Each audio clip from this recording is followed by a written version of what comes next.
Good morning students. Today our topic is class 9th, chapter number 3rd, संविधान निर्माण। ये political science का chapter number 3rd है, जिसमें हमने पिछले जो चैप्टर हमने किए थे फर्स्ट सेकंड, उसमें हमने लोकतंत्र और गैर लोकतांत्रिक सरकार के बारे में पढ़ा था। तो आज हम इस चैप्टर में बात करेंगे दक्षिणी अफ्रीका में लोकतांत्रिक संविधान। तो सबसे पहले मैं आपको बताऊंगी दक्षिण अमेरिका में कोई यहाँ पे लोकतांत्रिक संविधान नहीं था, लेकिन बाद में इसकी आवश्यकता हुई और आवश्यकता होने पर इस संविधान की स्थापना की गई थी।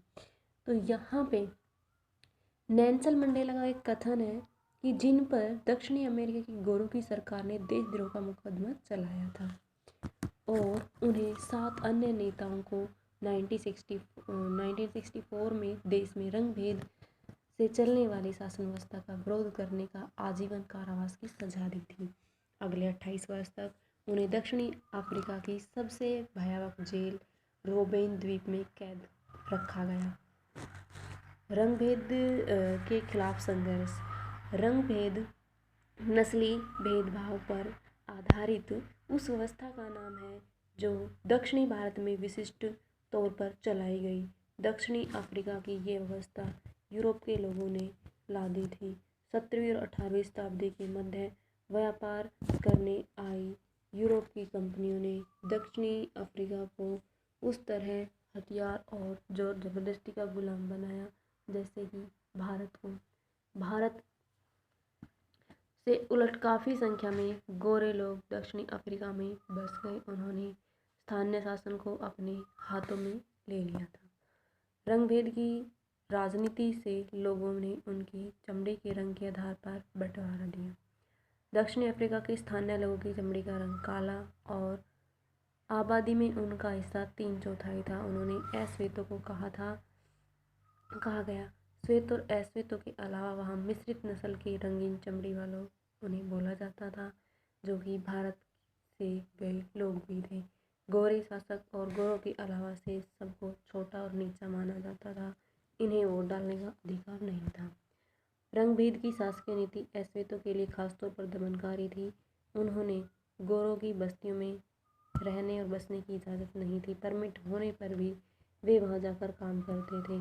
रेल गाड़ी, बस, taxi, hotel, hospital, school, college, पुस्तकालय, सिनेमाघर, नाट्यगृह, समुद्र तट, तरणताल और सार्वजनिक शौचालय तक के गोरों और कालों के लिए एकदम अलग अलग इंतजाम थे। इसे पृथक्करण या अलग अलग करने का इंतजाम कहा जाता था। काले और गोरों के लिए असुरक्षित जगह तो कहाँ क्या, उनके गिरजाघर तक में भी जाने की इजाज़त नहीं थी। अश्वेतों का संगठन बनाने तथा इस भेदभाव पूर्ण व्यवहार का विरोध करने का भी अधिकार नहीं था। 1950 से ही अश्वेत, रंगीन चमड़ी वाले और भारतीय मूल के लोगों ने रंग भेद प्रणाली के खिलाफ संघर्ष किया।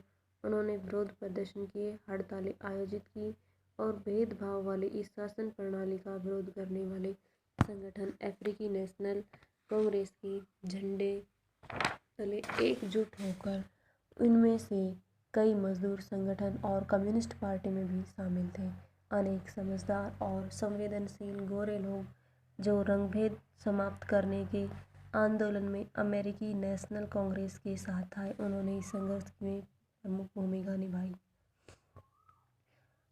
अनेक देशों ने रंगभेद की निंदा की और इस व्यवस्था के खिलाफ आवाज़ उठाई, लेकिन गोर सरकार ने हजारों अश्वेत और रंगीन चमड़ी वाले लोगों की हत्या की।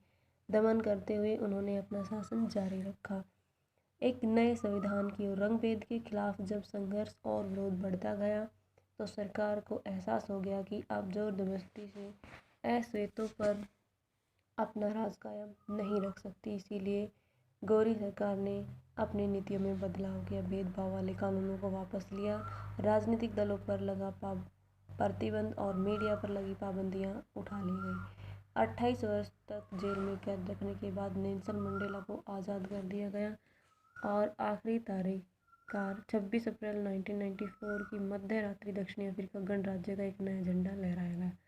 ये दुनिया का एक नया लोकतांत्रिक देश बन गया। रंग भेद वाली शासन व्यवस्था समाप्त हुई और सभी नस्ल को लोगों की मिली जुली सरकार के गठन का रास्ता खुला। ये सब कैसे हुआ, इसके बारे में नेल्सन मंडेला के मुख से जानी जाती हैं कि ऐतिहासिक रूप से एक दूसरे के दुश्मन तो रहे, समूह रंग भेद वाली शासन व्यवस्था की जगह शांतिपूर्ण ढंग से लोकतांत्रिक व्यवस्था अपनाने को सहमत हो गए, क्योंकि दोनों एक दूसरे का भलमनसाहत पर भरोसा था और वे इसे मानने को तैयार थे। मेरी कामना है कि दक्षिण अफ्रीका के लोगों की अच्छाई और विश्वास न छोड़ें, इस बात की आस्था रखें कि मनुष्य जाति पर विश्वास करना ही हमारी लोकतंत्र आधार है। नए लोकतांत्रिक दक्षिणी अफ्रीका के उदय, साथ ही अश्वेत नेताओं ने समाज के आग्रह किया और सत्ता में रहते हुए गोरे लोगों को जो जुल्म किए उन्हें वे भूल जाएं और गोरों को माफ़ कर दें। उन्होंने कहा कि आइए कि अब सभी नस्लों और स्त्री और पुरुषों की समानता, लोकतांत्रिक मूल्य, सामाजिक न्याय, मानवाधिकार पर आधारित नए दक्षिण अफ्रीका का निर्माण करें। एक पार्टी ने दमन और निःशंस्कार हत्याओं पर जोर शासन किया था, दूसरी पार्टी ने आज़ादी की लड़ाई की अगुवाई की। नए संविधान के निर्माण के लिए दोनों ही साथ साथ बैठे। 2 वर्ष बाद की चर्चा और उनके बहस के बाद संविधान बनाया गया। वैसा ही अच्छा संविधान दुनिया में कहीं नहीं बना था। तो कहा जाता है कि जैसे भेदभाव प्रणाली दक्षिण अफ्रीका में देखी गई थी, ऐसे किसी और क्षेत्र में नहीं, और जैसी एकता उस क्षेत्र में दिखाई गई, ऐसी एकता किसी अन्य क्षेत्र में इतनी जल्दी नहीं हो पाई। तो आज के लिए इतना ही होगा। नेक्स्ट डे करेंगे हम नेक्स्ट, हमें संविधान की ज़रूरत क्यों है, ये करेंगे हम नेक्स्ट डे। Thank you.